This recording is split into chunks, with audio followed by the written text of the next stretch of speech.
Qu'est-ce qui lui arrive à la 2? Il faut faire chauffer l'appareil ou...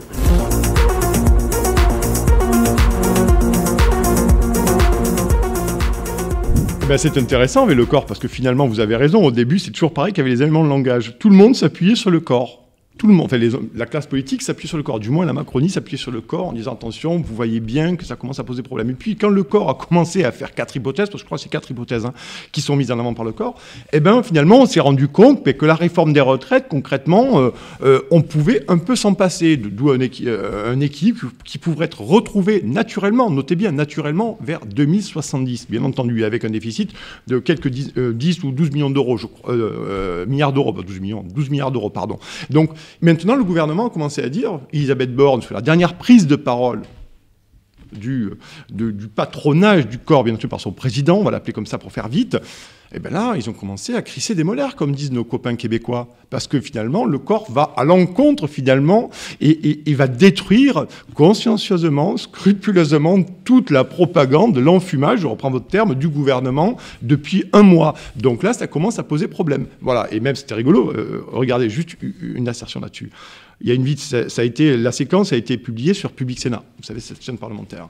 Et une vidéo comme elle a fait plusieurs centaines de milliers de vues, cette vidéo. Alors qu'il y a 3 ans en arrière, les vidéos du Public Sénat ou d'autres, peu importe, que c'est pas Public Sénat là qui est visé pour le coup, mais ces vidéos n'intéressaient personne. C'est comme d'ailleurs les retransmissions, l'audience des retransmissions à l'Assemblée nationale.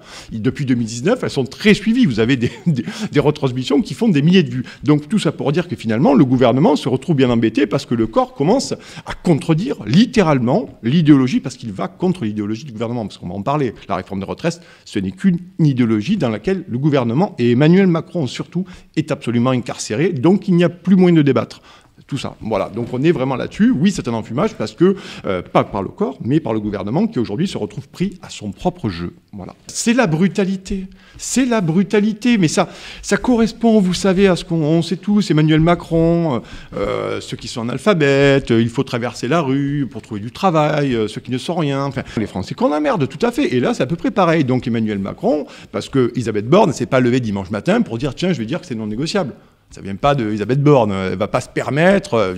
Elisabeth Borne, c'est vraiment la télégraphiste d'Emmanuel Macron. Donc Emmanuel Macron, il commence à en avoir marre. Et on va essayer d'expliquer pourquoi vraiment Emmanuel Macron, il est sous le joug là, et qui devient volcanique. Emmanuel Macron, il devient volcanique avec sa réforme des retraites. Et c'est ça qu'il faut comprendre. Donc Elisabeth Borne, effectivement, elle n'a fait que retranscrire ce que lui a dit le cost-killer de l'Élysée. C'est-à-dire, il faut la faire passer, coûte que coûte, on y va, 49.3, 47.1, 159.8, on met tout ce qu'on a, on passe. Voilà, on passe en force. D'où c'est toujours la brutalité, parce que, effectivement, et c'est là qu'on a toujours, c'est est-ce que ce gouvernement, est-ce que ce pouvoir en place, et je pense que c'est pas forcément, c'est Emmanuel Macron, mais c'est pas qu'Emmanuel Macron. Tout ça remonte bien loin longtemps, on n'est pas là pour en parler, on ne va pas faire une historique sur les 30 dernières années, mais je veux dire, est-ce que là, aujourd'hui, il y a une prise en compte des Français? Est-ce que là, il y a une prise en compte du bien commun? C'est ça. Est-ce que là, il y a une volonté de sauvegarder le contrat social?